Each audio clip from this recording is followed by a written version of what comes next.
On behalf of the Aliyah Return Center, I'm your host, Chaim Mailspin, and I'm here at the historic and prophetic Sea of Galilee. A large number of immigrants are expected in Israel as the Ukraine-Russia war heats up. I mean, look what happened to the pipelines, Nord Stream 1 and Nord Stream 2. Israeli Prime Minister Yair Lapid reacted to Russia's missile strikes on Ukraine cities in Monday by declaring, "I strongly condemn the Russian attacks on the civilian population in Kiev and in other cities across Ukraine. I send out our sincere condolences to the families of the victims and the Ukrainian people." The statement came following weeks of intense activity in the trilateral relationship between Israel, Russia, and Ukraine, including a declaration by Lapid that Israel will not recognize the annexation of 4 Ukrainian districts by Moscow. The diplomatic activity also comes amidst a tightening of conditions for the Jewish agency in Russia, seen by some analysts as part of a wider crackdown on the civil society by the Kremlin. Meanwhile, reports emerged in recent weeks that as many as 55,000 Russian Jews are desperately trying to immigrate to Israel. Wow, that means to us here, they're experiencing bureaucratic delays as well as limited number of flights to get out of there.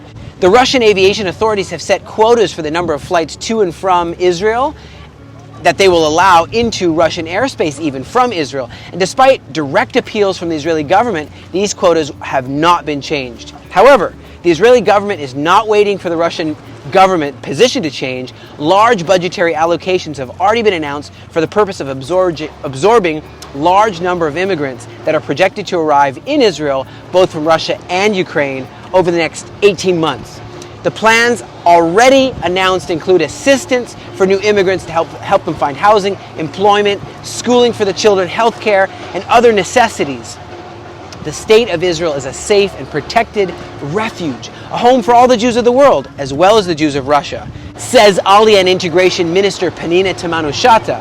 She says, "We will make sure that all the immigrants from Russia who immigrate under these complex situations, complex circumstances, will receive their full holistic package that is appropriate for optimal integration into Israeli society."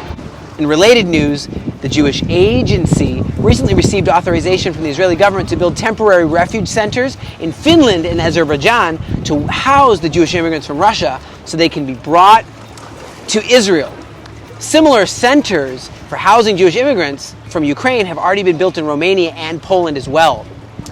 The Israeli government recently approved a plan to expedite Aliyah of medical professionals so they can come and work in our hospitals. So this is a part of turning the periphery areas, the Negev Desert and the Galilee region as periphery, to turn it into a stronger center, a hub of activity, and a blossoming rose, as the Bible says in Isaiah 35 verse 1.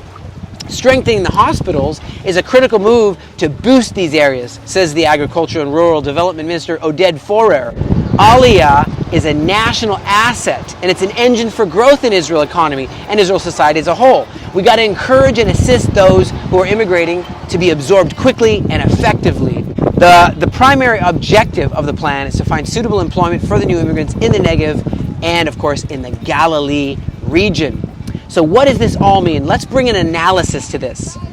The handwriting is on the wall concerning the danger of Jewish communities, both in Russia and in Ukraine, and also in different places in Europe, Eastern Europe. That is to say nothing of the long-term prospect of declining living standards for Jews in all those areas. The obvious result will be large numbers of Jews wishing to leave and come to Israel. Although the Israeli government will do all it can to help absorb these new immigrants, there's a limit.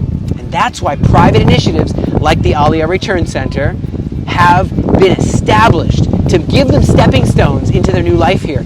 So we're stepping up to help the government and give them a place to be able to land. The government of Israel, frankly, can't handle this. It's too many. They don't have the budget. The budget goes to defense. Frankly, the Bible says they're not supposed to handle it on their own.